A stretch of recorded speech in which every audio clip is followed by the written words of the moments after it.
Hey, good morning guys. I'm Tim Langston with Red Dog Bushcraft. Today, a little bit of a spontaneous video.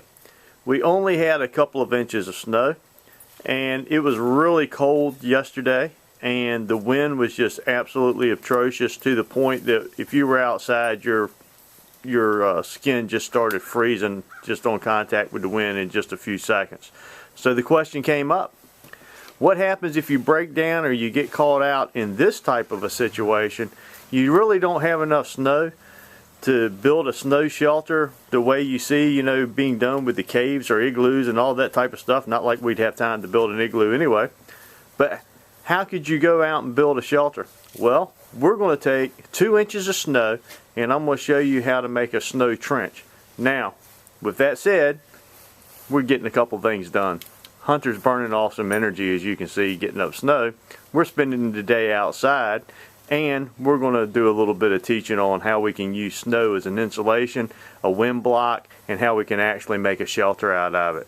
So you stay with us and I'll come back at a couple of different clips along the way as we do a shallow snow trench. Alright, so let's look at what we got here. All we did was we took the surrounding snow and we pushed it on either side of a depression that's in my yard, a little hole there. Now out somewhere else, you know, you would look for something like a ditch or a small ravine or something big enough for you to lay down in, but not so big that you got to build it up. Hunter, would you lay in the center of that? Okay, now Hunter's going to lay in the middle to show you how big that is.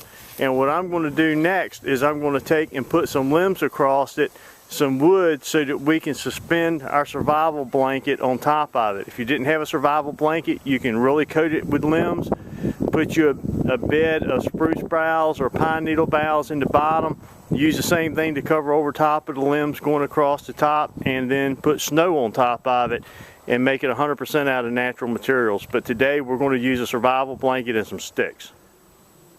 The next step is once the sides are built and you've got the back shaped the way you want, we're going to simply line it with a survival space blanket.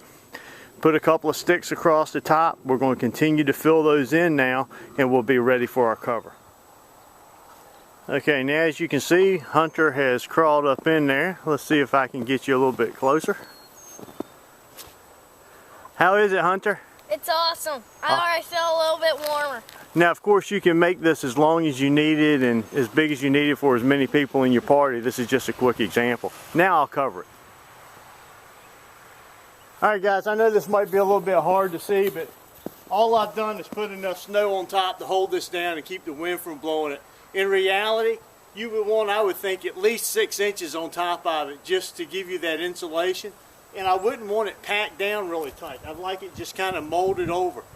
Also, you want to build it as small as you can make it, but yet have room to get in and out. And this is the only opening right here. I would probably go in foot first and put my backpack or my shovel or some debris or whatever. And don't forget, this is a great opportunity to use your 55-gallon drum liners as not only a vapor barrier, but also to put some bedding in to keep you up off the top of that cold ground. Remember, you need a good, thick, insulating pad to be able to keep that cold from coming up through the ground. But this snow will retain your body heat. The reflective properties of the space blanket will help a lot. I like these. I think they're great. They're pretty durable. And it's just a very small example of what you can do with snow. If you have just a couple of survival items with you that you should have in your car in bad weather, which is a shovel and a couple of blankets and a couple of drum liners. So thanks for joining me once again. I'm Tim Langston with Red Dog Bushcraft. God bless.